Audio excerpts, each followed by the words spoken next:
गोलीय दर्पण कांच के खोखले गोले का काटा गया भाग होता है। गोलीय दर्पण किसी कांच के खोखले से काटा हुआ भाग होता है।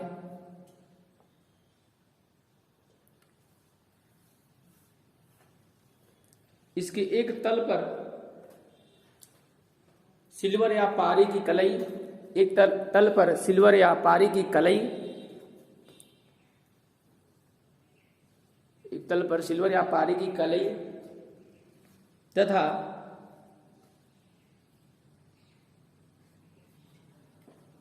लाल ऑक्साइड का पेंट होता है,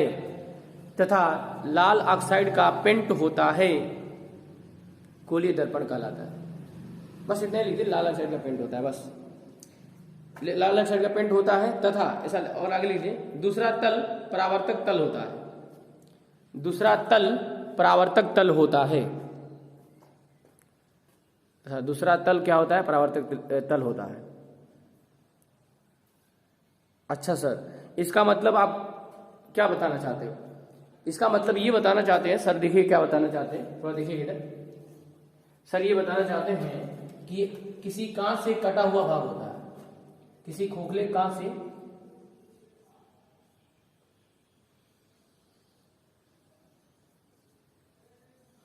ये किसी कांच का गोला है। अब एक्चुअली 3D होता है तो मैं ये 2D है तो इसमें दिखा नहीं पा रहा हूं, बट मैं आपको प्रयास कर रहा हूं।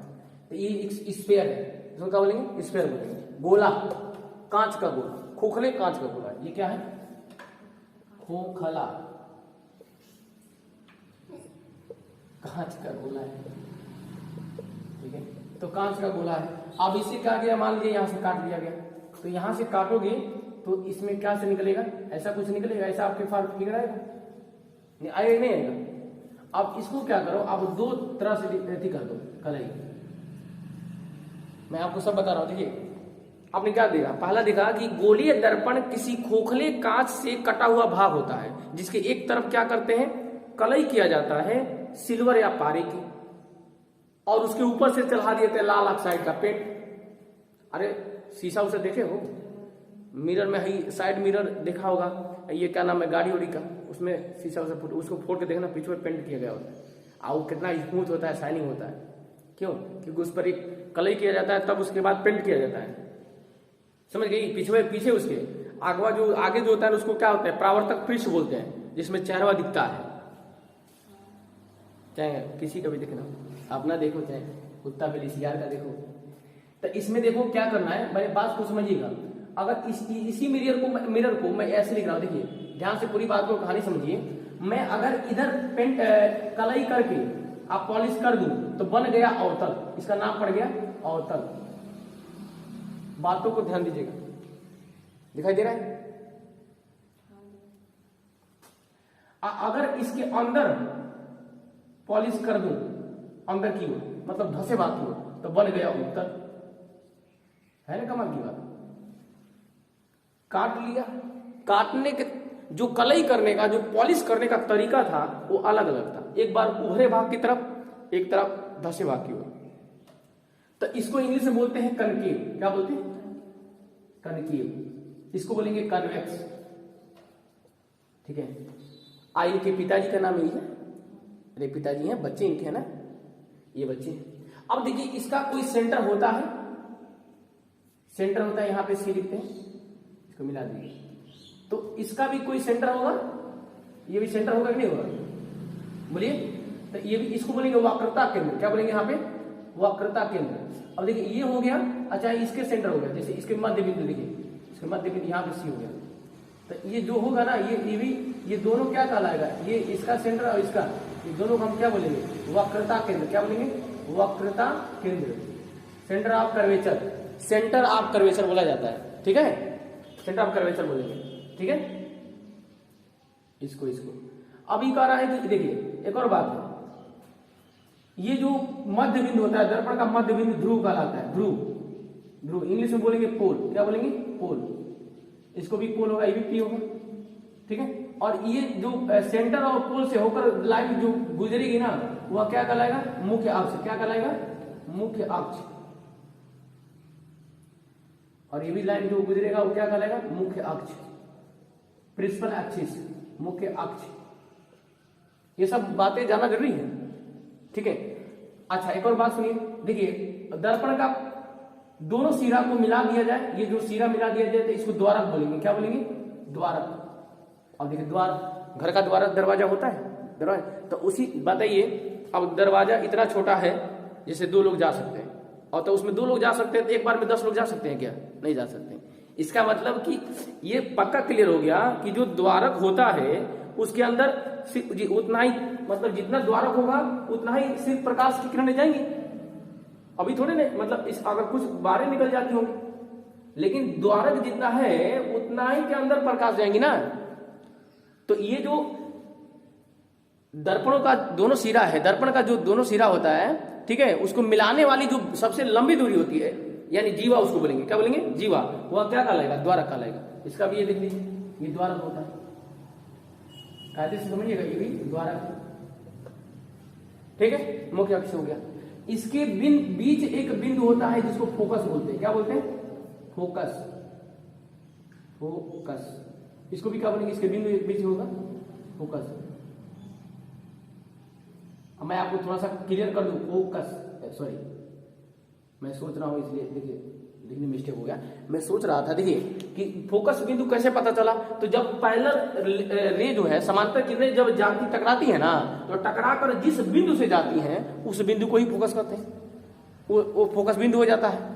तो ये बातें आपको क्लियर हो जाएगा धीरे धीरे। पहले कुछ नामकरण है, इनका नाम जान लीजिए कि वक्रता केंद्र होता है, ये पोल होता है, ये फोकस होता है। ये पोल क्या होता है? दर्पण का मध्य बिंदु होता है। बात क्लियर कर रही है?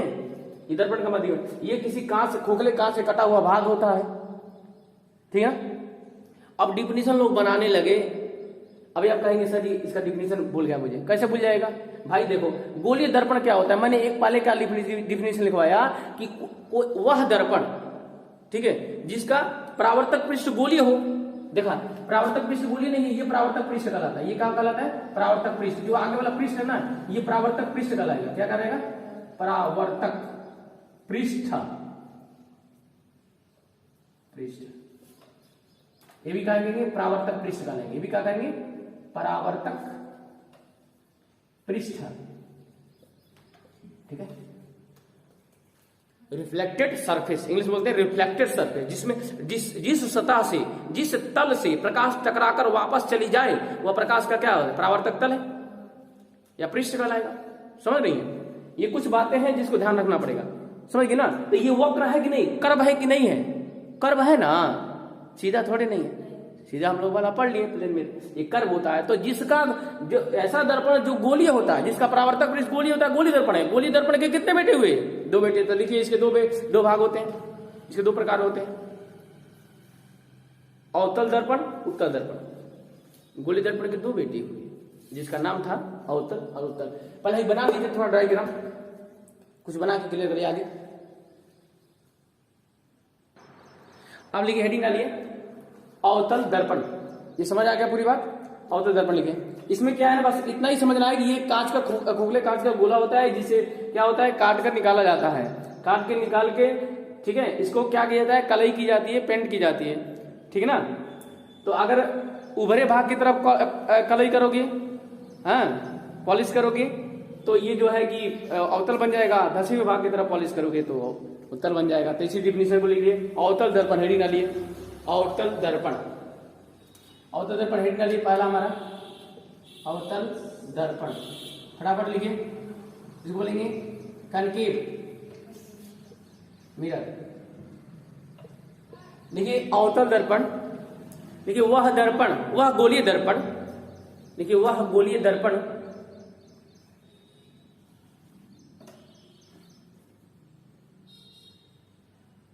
वह गोलीय दर्पण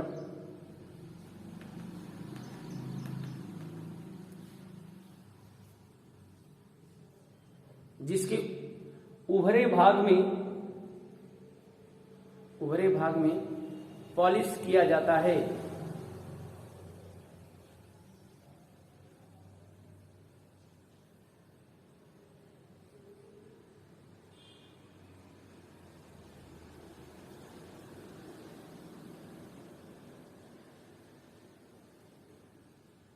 अथवा अथवा लिखिए जिसमें परावर्तन दबे हुए तल से होता है। अथवा लिखिए जिसमें परावर्तन दबे हुए तल से होता है।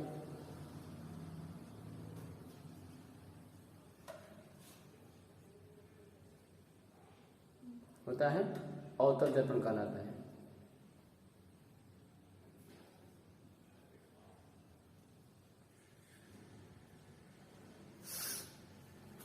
देख लीजिए, फिर मान लीजिए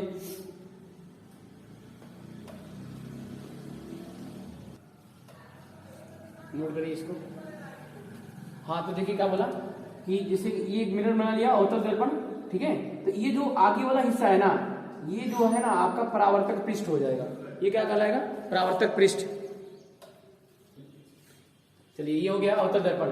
तो मैं कह रहा हूं कि ये एक मिरर बना लिया जो अवतल है, ठीक है। तो आगे वाला जो होगा ना वो परावर्तक पृष्ठ होगा, ठीक है। मैंने क्या डिफिनेशन लिखा?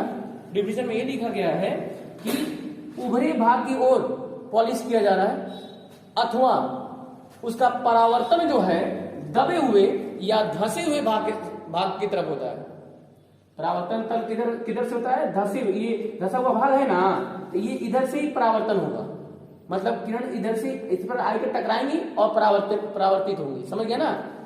तो डिफिनेशन क्या लिखा कि वह गोलीय दर्पण जिसका उभरे हुए भाग की ओर पॉलिश होता है या धसे हुए तल परावर्तन, धसे हुए तल की तरफ से परावर्तन होता है। ये धसा हुआ भाग है ना, इधर से परावर्तन होता है, ये परावर्तक पृष्ठ कहलाता है, जिसको रिफ्लेक्टेड सरफेस बोलते हैं। इसका मध्य बिंदु, ये दर्पण है, M1 M2 नाम दे दीजिए या M डैश लिख सकते हैं। ये इसका मध्य बिंदु जो होगा ध्रुव कहलाएगा, ठीक है। और इसका एक केंद्र होगा जिसको वक्रता केंद्र कहेंगे, ये लिखा हुआ है। इसको मुख्य अक्ष बोलेंगे, ये फोकस बोलेंगे, ये सब ठीक है। अब इसको नोट कर लीजिए, ठीक है। डिफिनेशन आप लिख लिए हैं। अवतल दर्पण क्या होता है? ऐसा दर्पण जिसके उभरे भाग की ओर क्या होता है? पॉलिश होता है अथवा धसे हुए या दबे हुए भाग की ओर से या की तरफ से परावर्तन होता है। प्रकाश का क्या होता है? प्रकाश किरणों का परावर्तन होता है, वह क्या कहलाता है? अवतल दर्पण, ठीक है। अब हम उत्तर देखेंगे, इसको नोट करिए। कन्वेक्स मिरर लिखिए, दूसरा लिखिएगा वह दर्पण, वह गोलीय दर्पण, ऐसा लिखिए क्योंकि गोलीय दर्पण के बेटे हैं ना ये। वह गोलीय दर्पण जिसमें धसे हुए भाग, जिसके धसे हुए भाग में पॉलिश किया जाता है, जिसके धसे हुए भाग में पॉलिश किया जाता है अथवा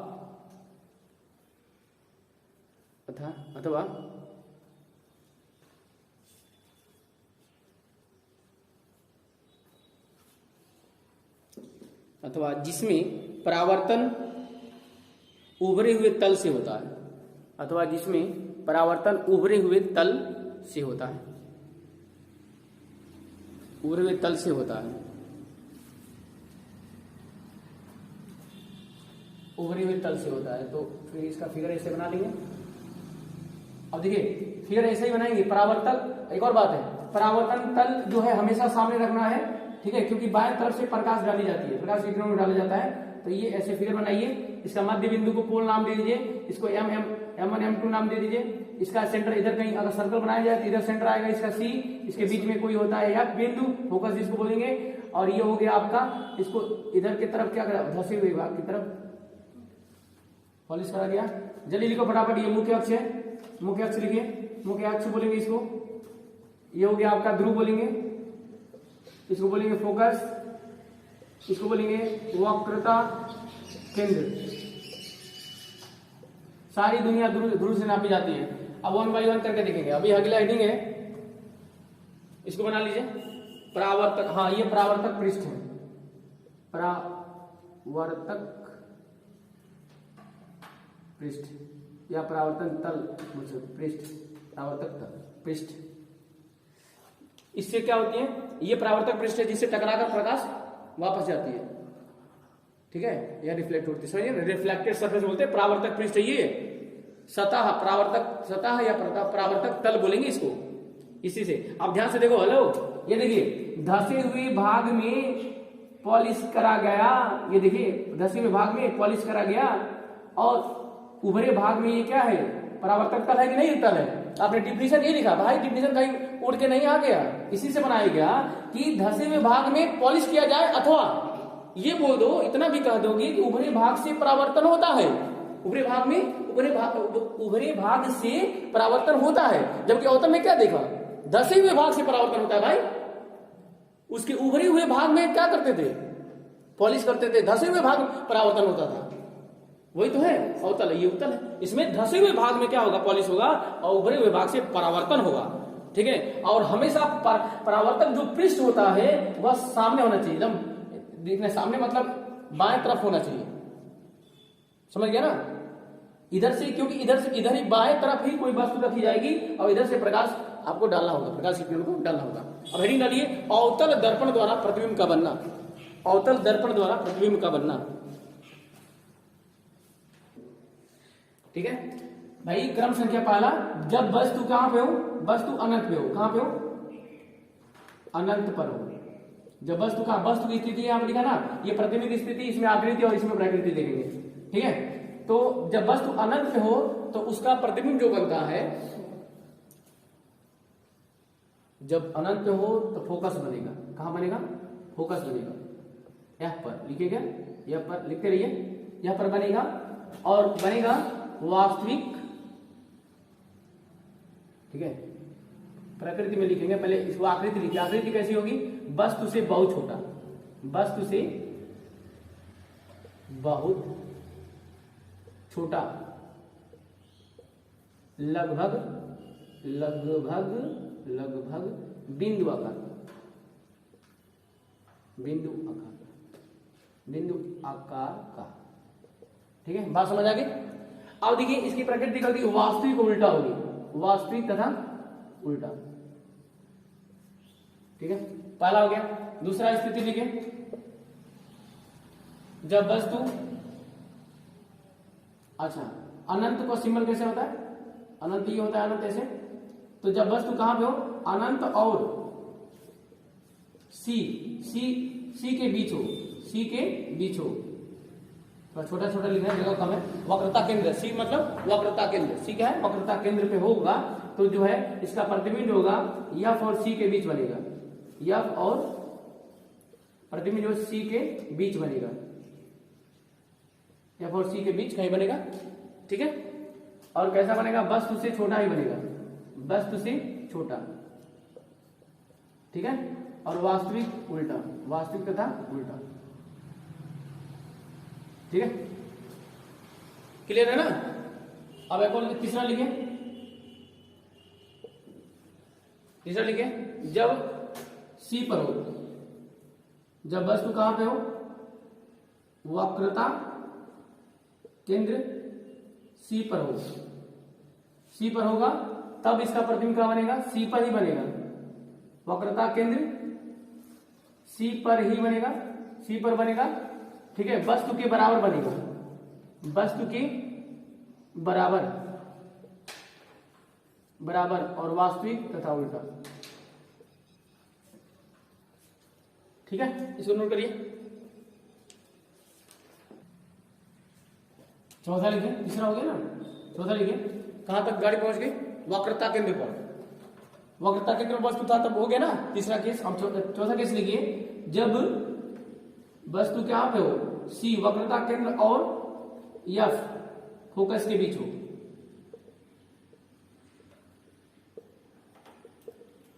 फोकस के बीच हो, ठीक है, क्लियर है। जब इसके ये सी और एफ के बीच होगा ना, तब क्या होगा, तब उसका प्रतिबिंब जो है सी से दूर बनेगा, सी से परे, सी से परे, सी से परे मतलब सी से दूर, सी से दूर, ठीक है। आकृति कैसी होगी, वस्तु से बड़ा, वस्तु से बड़ा होगा, वस्तु से बड़ा होगा, वास्तविक तथा उल्टा होगा, वास्तविक तथा उल्टा, क्लियर है। चलिए पांचवा केस लिखिए, पांचवा देखिए, जब वस्तु कहां पे हो, यह पर हो, जब वस्तु कहां पे हो, यह पर हो, तो उसका प्रतिबिंब जो है अनंत पे बनता है। कहां बनता है? अनंत पर बनेगा, अनंत पर बनेगा, ठीक है, और वस्तु से बहुत बड़ा बनेगा, सॉरी वस्तु से बड़ा, वस्तु से बहुत बड़ा, बहुत बड़ा, ठीक है, वस्तु से बहुत बड़ा। और क्या बनेगा? वास्तविक तथा उल्टा। 1 बाय 1 करके देख लेंगे, पहले समझ लीजिए इसको थोड़ा सा चार्ट के माध्यम से, चार्ट के माध्यम से समझ लो भाई। ये हो गया। लास्ट केस देखिए, छठवां केस होता है जब क्या हो, एफ और पी के बीच हो, एफ और पी के बीच हो, तब क्या होगा? तब वस्तु कहां बनेगा? दर्पण के पीछे, दर्पण के पीछे बनेगा, पीछे बनेगा, वस्तु से बड़ा बनेगा, वस्तु से बड़ा, बट क्या बनेगा? यहां पे अभी तक देखा 5 केस में वास्तविक उल्टा बन रहा था ना, अब आभासी सीधा बनेगा, आभासी तथा सीधा बनेगा, आभासी तथा सीधा बनेगा। इसको कॉपी कर लीजिए और 1 बाय 1 करके हम लोग डिस्कस करेंगे, ठीक है। चलिए आगे बढ़ने से पहले हम लोग किरण आरेख खींचने से पहले अवतल दर्पण में हम देख लेते हैं कुछ उसके नियम है, मतलब किस प्रकार रे डाला जाएगा ये हम देख लेते हैं अवतल दर्पण द्वारा। अच्छा, हमारा हेडिंग है ना ये प्रतिबिंब का बनना या किरण आरेख, तो ये हम लोग देखेंगे बाद में, पहले हम देख लेते हैं ये छोटा सा एक बड़ा सा थोड़ा सा डायग्राम आपको अच्छा बना लेते हैं, थोड़ा सा क्लियर हो जाए, ठीक है। और एक और आवश्यक सूचना ये है, आवश्यक बात ये है, कभी भी द्वारक हमेशा छोटा लेना चाहिए। नहीं तो हमने बताया क्या कि अगर बड़ा, अगर ये द्वारक मतलब क्या, द्वारक मतलब क्या समझते हैं, यही आप दर्पण का आखिर दोनों सिरा को मिला दिया जाए तो ये द्वारक होगा। तो अगर ये ज्यादा हो गया तो वो अंदर ही रिफ्लेक्ट करने लगेगा, अगर ये ज्यादा हो गया ना तो अंदर ही क्या करने लगेगा? रिफ्लेक्ट करने लगेगा। बात समझ आ रहा है ना? समझ रहा है? अंदर ही रिफ्लेक्ट करेगा। ये बात आपको ध्यान रखना है, हमेशा द्वारक छोटा होना चाहिए। आगे बढ़ते हैं टाइम वेस्ट न करते हुए। अब कह रहा है कि ये मुख्य अक्ष है, बिल्कुल सही बात, बातों को समझिएगा, बात को समझिएगा, ठीक है। कह रहा है कि ये मुख्य अक्ष है और ये आपका केंद्रक होगा, सी होगा, यहाँ पे एफ होगा, ठीक है, और ये आपका मिरर है। अच्छी बात, चलिए अच्छी बात। ये मुख्य अक्ष है, अच्छी बात। प्रिंसिपल अक्ष बोलेंगे, अच्छी बात। ये पोल है, अच्छी बात। चलिए, कह रहा है कि अगर मुख्य अक्ष के समांतर किरणें आएंगी तब परावर्तन के पश्चात, रिफ्लेक्शन के पश्चात जो है फोकस से जाएंगी। पहला नियम ये कहता है, ये पहला नियम, फोकस कहां से जाएंगी? मुख्य अक्ष के समांतर आने वाली किरणें परावर्तन के पश्चात फोकस से जाती हैं, यही बात पहला है। दूसरी बात, 4 बातें होती हैं। दूसरी बात कि यदि फोकस से आने वाली किरणें, कोई फोकस से मान लीजिए इस प्रकार से रे आ रही है, तो फोकस से आने वाली किरणें, ये दूसरा है, फोकस से आने वाली किरणें परावर्तन के पश्चात मुख्य अक्ष के पैरेलल हो जाती हैं। क्लियर है क्या? क्लियर है, ठीक है। मैं अलग अलग करके दिखाऊंगा, अभी आपको नहीं समझ आया कोई दिक्कत नहीं। अब एक और सुनिए, वो ये देखिए, ये कह रहा है कि सेंटर ऑफ कर्वेचर से आने वाली किरणें परावर्तन के पश्चात, मान लीजिए ऐसे आ रही, कहीं भी से टकरा दी, मान लीजिए सीधे आएगी ना, ये तो ये किरण थी, तो मान लीजिए कि ये ऐसे आ रही थी, तो परावर्तन के पश्चात जो है इसी पथ में, उसी मार्ग में वापस चली जाती है। परावर्तन के पश्चात क्या होती है? उसी मार्ग में वापस चली जाती हैं। और एक और केस आता है कि जब अगर ये मुख्य अक्ष से होकर आ रही है तो टकराने, मुख्य अक्ष से आएंगी, ये मुख्य अक्ष से जा रही है ना, पोल से टकराएंगी, तो पोल से आने वाली किरणें परावर्तन के पश्चात क्या हो जाती है? उसी पथ में वापस चली जाती है। क्या हो जाती है? उसी पथ में वापस चली जाती है। इट मीन्स, मेरा कहने का मतलब ये है, ये देखिए, अब इस चीज को अलग मैं समझा देता हूँ। कई लोग ऐसे समझा देते हैं, मैं भी समझा दिया, समझ गए, हर तरह से आपको क्लियर होगा। पहला मैंने बताया कि ये आपका मिरर है, मुख्य अक्ष के समांतर कोई भी किरण आएगी तो फोकस से जाएगी। किससे जाएगी? फोकस से जाएगी। क्लियर हो गया क्या? ये सी होता है, ये पी होता है, ये आपका मिरर होता है। अच्छी बात। दूसरी बात हमने कहा कि ये प्रिंसिपल अक्ष है, ये प्रिंसिपल अक्ष है, ये सेंटर है, ये सी एफ है, और ये आपका मिरर है। और कोई भी अगर फोकस से आ रही है किरणें तो परावर्तन के पश्चात फोकस से चली जाएंगी, पैरेलल हो जाएंगी, मुख्य अक्ष के पैरेलल हो जाएंगी। तीसरी बात हमने कहा कि ये आपका मिरर है और अवतल है, और ये मुख्य अक्ष है, तो ये आपका मिरर है और ये पोल है, ठीक है। और ये क्या कह रहा है कि वक्रता केंद्र से आने वाली किरणें परावर्तन के पश्चात उसी पथ में जो है वापस चली जाती हैं, ये बात हमने बता दिया। चौथा हमने कहा कि मान लो ये ध्रुव से भी हो सकता है कि ये ऐसे किरणें, मान लो ये ध्रुव से आ रही हैं, ध्रुव से आने वाली किरणें जितने एंगल पे आएंगी उतने एंगल पे क्या होंगी, परावर्तित हो जाएंगी। ठीक है, यही बात हम समझा रहे हैं। यहाँ पे एफ है, यहाँ पे सी होगा, कहीं ये पी होगा, ये मिरर है आपका, ये सब बातें हो गई। या तो ऐसे आ रही है, अगर इस मुख्य अक्ष से होकर पोल को टकरा रही है तो इसी पथ में क्या हो जाएगी, वापस चली जाएगी, क्योंकि 90 एंगल बनाएगी। तो ये सब बातें हैं जिसको आपको थोड़ा सा बना लेना चाहिए, नियम इसके लिख लीजिए। चलिए आगे चलते हैं। तो अवतल दर्पण द्वारा प्रतिबिंब का बनने में पहला केस स्थिति जो है जब वस्तु अनंत पे हो तो इसका इमेज हमने देखा कि भाई फोकस से बनता है, तो पता है ना। तो देखिए, अच्छा ये हमने चार प्रकार से बनाए ना, 4 प्रकार से डाला जा सकता है। तो पहला अगर फोकस से डालोगे तो क्या होगा, मुख्य अक्ष के पैरेलल हो जाएगा आफ्टर रिफ्लेक्शन, और समांतर डालोगे तो क्या फोकस जाएगा और वक्रता केंद्र जाकर सीधे वापस चला जाएगा, उसी पथ में वापस चला जाएगा। तो हम क्या लेंगे ना, अनंत पे एक वस्तु ले लीजिए, ऐसे वस्तु बना ले, ए और बी लिख लेते हैं। ये वस्तु हमारा क्या है, अनंत पे है। वस्तु कहाँ पे है, अनंत। समझ आ रही है, वस्तु हमारी कहाँ है, अनंत पर है। तो यहां से हम क्या ले रहे हैं, 2 किरणें ले रहे हैं। पहले इधर समझिए, यहां पे हमने 2 किरण ले लिया, थोड़ा सा इसको बड़ा बना लीजिए, ये आपका इमेज है। एक इसके हेड से ले लीजिए, ठीक है ना। तो यहां से जो किरण जाएंगी सीधे पैरेलल जाएंगी। अनंत से आने वाली किरणें क्या होती है, पैरेलल होती है ना, पैरेलल होती है। ओहो, और हमने अभी भी पढ़ा कि ये मुख्य अक्ष के समांतर है ना, मुख्य अक्ष के समांतर चलने वाली किरणें क्या होती है, परावर्तन के पश्चात किससे जाएगी, मुख्य अक्ष के आने वाली किरणें क्या होगी भाई, समांतर आने वाली किरणें परावर्तन के पश्चात फोकस से जाएंगी।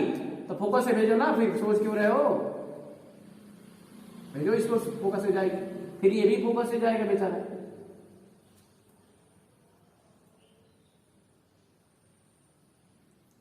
ठीक है, ऐसे कटेगा, बना लीजिए इसको।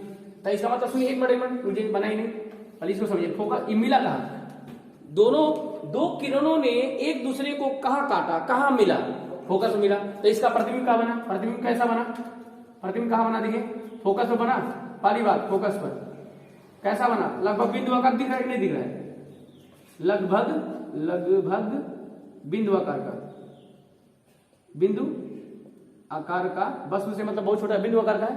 ठीक है, दूसरी तीसरी बात क्या लिखा, वास्तविक और उल्टा बनेगा, वास्तविक तथा उल्टा। बात समझ आ रही है, बोलो भाई। तो एट द फोकस अप्रॉक्स बिंदु साइज का, पॉइंट साइज का, और रियल एंड इन्वर्टेड, बोलो भाई, लिखो, कॉपी करो फटाफट, आगे चलते हैं। एक बार और देखिए, मैं कह रहा हूं कि ये आपका ये वस्तु था, ये आपका क्या था, वस्तु था, ये वस्तु है, ऑब्जेक्ट है ये, और इसका इमेज क्या बनेगा, यहां बनेगा ना, यहाँ इमेज बनेगा, कैसा बनेगा, बिंदु आकार, फोकस बनेगा, लगभग बिंदु आकार का बनेगा, और वास्तविक और उल्टा बनेगा। 2 पैरेलल ले लिया जो कि परावर्तन के पश्चात फोकस से जाएंगी, दोनों एक दूसरे को फोकस में मिलेंगी, इसलिए फोकस में उसका बना है प्रतिबिंब। क्लियर हो गया ना। अगला नेक्स्ट देखिए, दूसरा देख लीजिए। अब हम देख रहे हैं कि जब वस्तु अनंत और वक्रता केंद्र के बीच रखा हो, तो मान लेते हैं यहाँ पे वस्तु रखी हुई है, ए और बी मान लेते हैं इसको, वस्तु को हमारा ये वस्तु है बाबू। अब देखिए ये समांतर किरण ले लीजिए, एक जब समांतर किरण लेंगे ना, तो जब समांतर लेंगे तो क्या होगा, देखिए अपना देखिए, समांतर लेंगे तो फोकस से जाएगा, पक्का फोकस से जाएगा नहीं जाएगा, क्योंकि समांतर मुख्य अक्ष की समांतर आने वाली किरणें परावर्तन के पश्चात फोकस से जाती हैं, हमने पढ़ रखा है। ठीक है भैया, अब देखो एक हमने फोकस से ले लिया, फोकस से ले लिया तो कहां मिलेंगी, मतलब ये फोकस से जाएगा तो पैरेलल हो जाएगा, बोलो बाबू। दोनों एक दूसरे को कहां मिलती हैं, देख लीजिए, ये से चली जाएंगी, तो ये दोनों का मिलन जो है इनके बीच होगा, क्या, सी और एफ के बीच, ए डैश और बी डैश, फटाफट लिखिए, ए डैश बी डैश। ये इमेज यहाँ पे बन गया आपका, ये आपका इमेज हो गया, इमेज बन गया। तो प्रतिबिंब आप देख पा रहे हैं कि प्रतिबिंब जो है सी और एफ के बीच बना, एफ के बीच कहीं बनेगा, एफ के बीच बनेगा, और जो है वस्तु से छोटा बनेगा, वस्तु से छोटा, और तीसरा वास्तविक तथा उल्टा, रियल एंड इन्वर्टेड, वास्तविक तथा उल्टा, ये बनेगा। तो सी और एफ के बीच बनेगा वस्तु, वस्तु से बहुत छोटा, सी और एफ के बीच प्रतिबिंब बनेगा, वस्तु से बहुत छोटा, वस्तु से छोटा, बहुत छोटा नहीं, उसके पहले बना था, वस्तु से छोटा सेट और वास्तविक तथा उल्टा बनेगा। ये दूसरा केस है। तीसरा देखते हैं, बना दीजिए इसको। चलिए देख लेते हैं, जब वस्तु वक्रता केंद्र सी पर रखी हो तो उसका प्रतिबिंब कहां बनेगा, कैसा बनेगा, है ना। तो यहाँ पे देखिए, एक वस्तु हमने ले लिया है जिसको नाम दे दिया है ए और बी, जो सी पर दिख रहा है, बहुत अच्छी बात। एक समांतर ले लिया तो पैरेलल लेते ही एक पैरेलल ले रहे हैं जो कि फोकस से जाएगा, अच्छी बात। क्लियर हो गया ना। पहले जानते हो ये फिगर थोड़ा सा बनाने में दिक्कत होगा, आप अभ्यास के द्वारा इसको क्लियर कर सकते हो। और एक हम जो है इससे ले रहे हैं जो कि फोकस से जाएगा, तो फोकस से जाएगा तो इन दोनों का देखिए मिलन, इधर मिलना, इधर भी यही कहीं होना चाहिए, यही होना चाहिए, तो इसको मिला दीजिए। बहुत अच्छा, बहुत खूब, बहुत अच्छा से बन गया फिगर। तो पैरेलल आएगा तो ये फोकस पैरेलल हो जाएगा, ये फोकस से आएगा तो पैरेलल होगा ना। एक पैरेलल लिया तो फोकस से गया, मुझे मत देखो, यहाँ देखो, ये पैरेलल जाएगा तो ये फोकस पैरेलल होगा, मुख्य अक्ष के समांतर आने वाली किरणें परावर्तन के पश्चात फोकस से जाएंगी। अब फोकस से जब लिया तो समांतर होंगी कि नहीं होंगी, तो समांतर होंगी तो दोनों का मिलन कहां होगा, सी पर होगा कि नहीं होगा।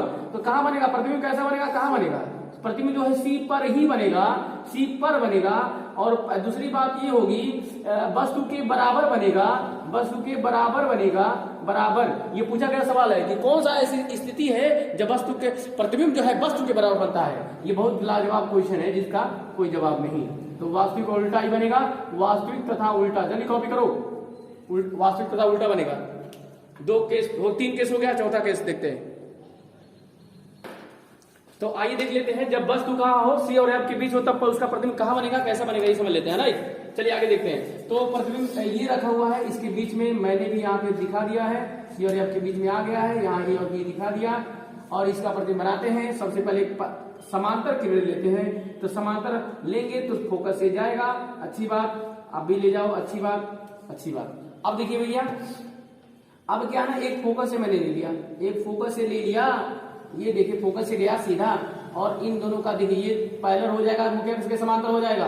क्योंकि आप जानते हैं कि फोकस से आने वाली किरणें, फोकस से आने वाली किरणें क्या होती हैं, परावर्तन के पश्चात फोकस से जाती है। क्लियर है क्या। तो फोकस से गई, फोकस से आने वाली किरणें परावर्तन के पश्चात समांतर हो जाती हैं, ये आपने देखा था। ये आपका ये देखिए मिलन इनका कहां हुआ, मिलन इनका सी से दूर हो रहा है। तो प्रतिबिंब कहां बोलेंगे, ये ए डैश हो गया, ये बी डैश हो गया, और ये आपका इमेज बन गया, ये ऑब्जेक्ट था। तो इसका मतलब प्रतिबिंब जो बना वह सी से दूर बना, सी से परे, इसे लिखा था सी से परे, सी से दूर। या अथवा कह सकते हैं कि इसके बाद का है अनंत है, अनंत और सी के बीच बोल सकते हैं, सी से दूर बोल सकते हैं, सी से परे बोल सकते हैं। तो सी से परे ऐसे लैंग्वेज में आता है, इसलिए ऐसे लैंग्वेज में लिखो। अब सी से परे हो गया, ठीक है, वस्तु से बड़ा हो गया, वस्तु से बड़ा हो गया, वस्तु से बड़ा, वस्तु से बड़ा हो गया। और तीसरा क्या हो गया, वास्तविक तथा उल्टा हो गया। तो ये तो उल्टा चली आ रहा है, वास्तविक और उल्टा प्रतिबिंब हो गया। कॉपी कर लो। चलिए शुरू करते हैं। अब हम देखेंगे जब वस्तु कहां पे हो, यह पर रखी हो, राइट। अब जब यह पर रखी हो तो भैया हम मेरा फिर रख लेते हैं, वस्तु का प्रतिबिंब बना लेते हैं। यह पे रख लीजिए, आप भी रख लो, ए और बी इसका नाम दे दो, नाम तो कुछ देना ही पड़ेगा। अब इसमें एक समांतर रे ले लिया, पैरेलल लिया समांतर, तो ये फोकस से जाएगी, अच्छी बात की नहीं जाएगी, तो ये यहीं से गुजर जाएगी, थोड़ा सा और नीचे से ले जाएगा,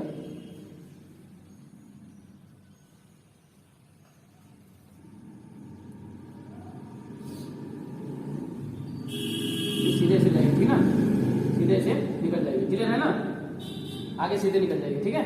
ये हो गया आपका ए और बी, इसको ये नाम दे दिया। और एक हमने पोल से ले लिया, पोल से ले लिया, सबसे अलग पोल से ले लिया, तो जितने एंगल पे आएंगे उतने एंगल पर रिफ्लेक्ट हो जाएंगे। तो ये देखिए,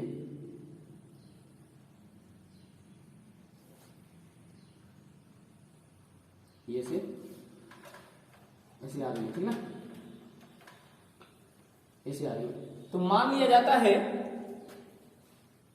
जाता है कि ये जो है अनंत पे जाते जाते मुलाकात इनकी हो जाती है। मान लेते हैं अनंत पे जाते जाते इनकी मुलाकात, बोलो भैया, कि अनंत पे इनकी मुलाकात हो जाती है। कहां हो जाती है, तो पता है कि अनंत पे आप अगर मान लीजिए यहाँ पे अनंत पे कहीं बनेगा तो इसका फिगर बहुत बड़ा बनेगा, नहीं बनेगा, ए डैश बी डैश, बोलो भाई। अबे भाई ये अनंत है, अनंत, तो अनंत पे बहुत बड़ा फिगर बनेगा, नहीं बनेगा। तो इसीलिए इसका प्रतिबिंब बता देते हैं कि प्रतिबिंब जो बना वह कहां बना, अनंत पे बना, अनंत पर बना, ठीक है। पहला स्थिति वस्तु से बहुत बड़ा, वस्तु से बहुत बड़ा, ठीक है, वास्तविक तथा उल्टा, वास्तविक तथा उल्टा, ये हो गया। बना लीजिए, इसको अलग तरह से बना सकते हैं, ठीक ना, इसको बना लीजिए तब समझा दे रहे हैं। चलिए जल्दी देखते हैं इसमें क्या है कि जब वस्तु कहाँ हो, एफ और पी के बीच रखी हो तो रख लिया मैंने। अब देखिए थोड़ा ध्यान से समझिए इस बात को, बहुत कंफ्यूजन होता है इसमें। ए और बी ले लिया नाम, और एक हमने ले लिया पैरेलल समांतर ले लिया, जो कि फोकस से जाएगा, जैसा कि आप जानते हो परावर्तक के वैसा फोकस जाएगा, क्लियर है ना। और इसमें भी एक हमने ले लिया पोल से, ठीक है। सबसे इजी मैं बता रहा हूं आपको, देखिए ये नमूने लोग कहीं आगे मिलवे नहीं किए, ये कभी भी आगे मिला ही नहीं। ये जो है किरणें, देखिए मैं इधर आपको दिखा रहा हूं, ये से जा रहा है, तो देखिए ये किरणें जो जा रही हैं कभी ऐसे जा रही है, किरणें जो है ऐसे जा रही है। तो जब किरणें ऐसे जाएंगी कभी मिलेंगी, आगे तो कभी नहीं मिलेंगी। उसमें तो पॉसिबिलिटी थी इसके पहले वाले में, ठीक ना, जब यह पर था, लेकिन आज तो मिला बिल्कुल पॉसिबल ही नहीं है। तो इसको पीछे बढ़ाएंगे ना तो मिलता हुआ प्रतीत होगा, कहीं ना कहीं मिलेगा, ठीक है ना। बनाइए, ठीक है, यहां पे जाके मिल रहा है तो इसको आगे बढ़ा दीजिए, और यहां पे आपका प्रतिबिंब बन जाएगा, यहां पे इसका इमेज बन जाएगा, यहां पे आपका इमेज बन जाएगा, ये आपका इमेज हो गया। इमेज कैसा बना, ए डैश बी डैश सीधा बना। देखिए प्रतिबिंब कैसा बना, प्रतिबिंब कैसा बना, कहां बना, दर्पण के पीछे, दर्पण के पीछे बना, दर्पण के पीछे बना, ठीक है। आभासी तथा सीधा बना, आभासी तथा सीधा, आभासी तथा सीधा बना, दर्पण के पीछे बना, ठीक है। और कुछ वस्तु से बड़ा बनेगा, हाँ वस्तु से बड़ा, ये हो गया। ये आपका कंप्लीट हो गया अवतल दर्पण द्वारा प्रतिबिंब का बनना।